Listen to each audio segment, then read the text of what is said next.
Happy holidays, everybody. Welcome to PBM's Video Entertainment, and welcome back to another episode of PBM's Home Media Reviews, a series to review and talk about movies. So, anyway, sorry if you could hear the some creaking noises outside. It is really windy today by the time I'm recording this. Anyways, today we're going to be talking about not a Christmas movie per se, but more like a Hanukkah animated movie. And I'm, of course, talking about 8 Crazy Nights. So, without further ado, let's jump into the history of 8 Crazy Nights. So 8 Crazy Nights was originally released in theaters back in November 27th of 2002 by Columbia Pictures, and this movie received negative reviews by both critics and audience. Then on November 4th of 2003, it was finally released onto home media. So yeah, I kind of hate it when they do that. Like, you have to wait a whole year for a movie to come out on VHS, DVD, whatever platform you're watching, you know? It's kind of annoying. And you can either get the VHS copy or the DVD copy. Then on December 13th of 2016, it was finally released onto Blu-ray. And this one's kind of hard to track down. Like, this one goes for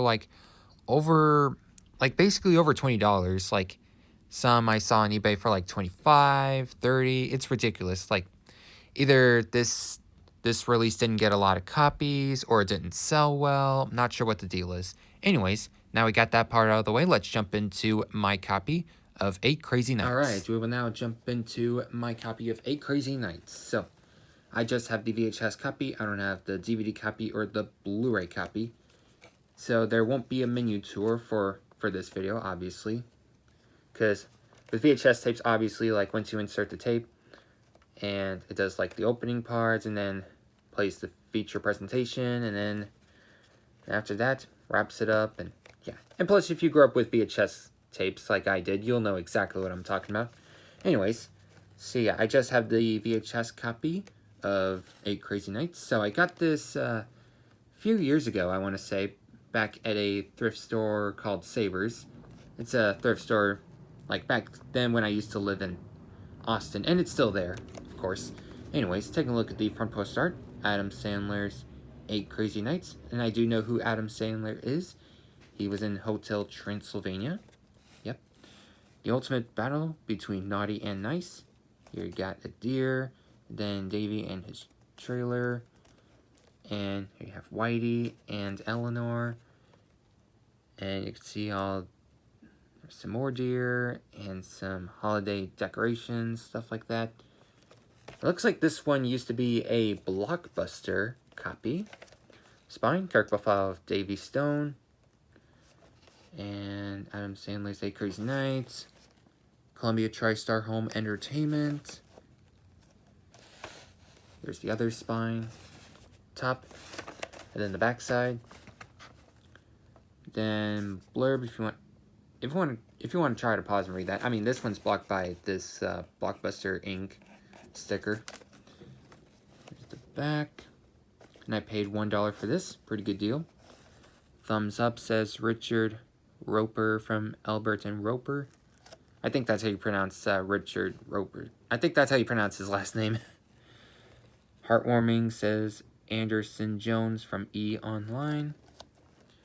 And the movie is rated PG-13. Parents strongly caution.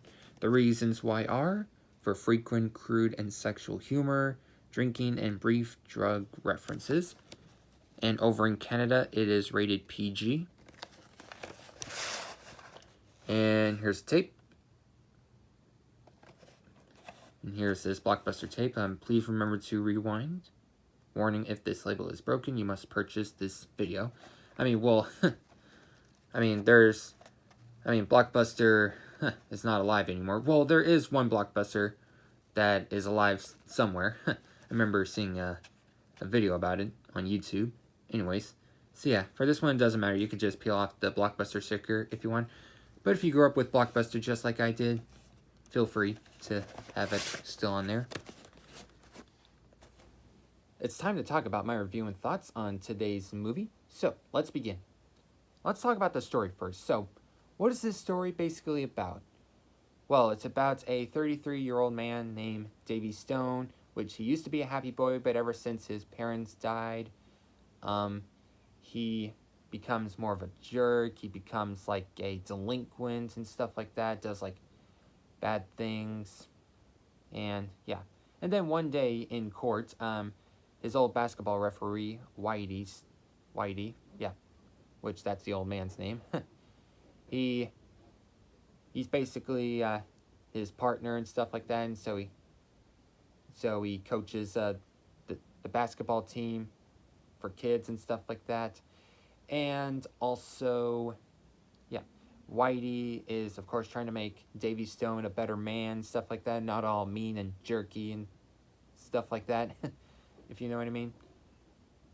Yeah, but with the help of Whitey and his sister Eleanor and a lot of new friends, Davy become more of a better person. So, of course, obviously, Davy Stone learns to be a better man and to, yeah, be a good friend to all, especially during holidays. Yeah. So what do I think about the story? Well, it's pretty good, kind of pretty heartwarming, and there are some hilarious moments. So what do I think of the story? Overall, not a bad story. I actually like it. Now let's talk about the characters. So the characters, you got Davy Stone, Whitey, Eleanor, Benjamin, and his mother, and and that guy that was at I think it was the waiter at that Chinese restaurant. I think, yeah, I like him. He's hilarious. So yeah, I like him, and I think that waiter from the Chinese restaurant, and I forgot his name, and I also like Whitey and Eleanor. Yeah, I think those are like my top 3 favorite characters. They're pretty good, pretty hilarious characters. And fun fact, Adam Sandler voiced Davy Stone, Eleanor, and Whitey. So basically 3 characters, three main characters. So overall, the characters are pretty good, in my personal opinion. Now let's talk about the animation. The animation. The animation's pretty good for a PG-13 film. And yeah, sorry, not a whole lot to say about 2D animation. They're just good. They're pretty nice. Nice to see some old early 2000s 2D animation, stuff like that. So yeah. Next, let's talk about the soundtrack. The soundtrack's good. Yeah. Not my favorite, but yeah, still a good soundtrack. And I think my favorite songs, I have a top 3. I want to say That Was Long Ago, or whatever that song was, Technical Foul, and that opening song. I don't remember the name of that one. Yeah, those are like my top 3 favorite songs. And now onto my final thoughts. So overall, do I recommend 8 Crazy Nights? It's a good question. Well, like I said, this film didn't get any respect. That's why I've looked on the internet. Like, people are saying, "Oh, this is the worst holiday film ever. This movie's terrible. Don't watch it." Well, and now the other question is, how did I find out about this film? Well, back at my old job around in Austin, one of my coworkers' favorite holiday film is 8 Crazy Nights, because it was funny and stuff like that. And then I thought to myself, I wonder if I should give it a watch, since I love animation, I love comedy. So ever since I got the VHS tape, I first watched this film last year, back in 2021. Thought it was hilarious, thought it was good. Thought Adam Sandler did pretty good.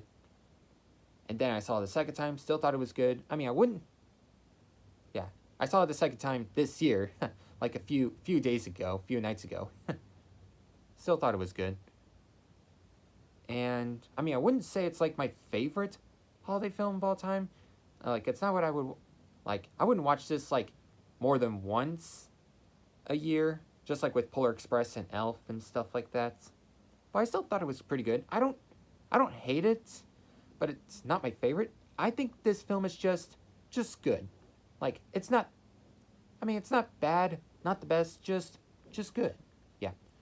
So basically, if you celebrate Hanukkah, and if you love comedy, I think you're gonna like this one.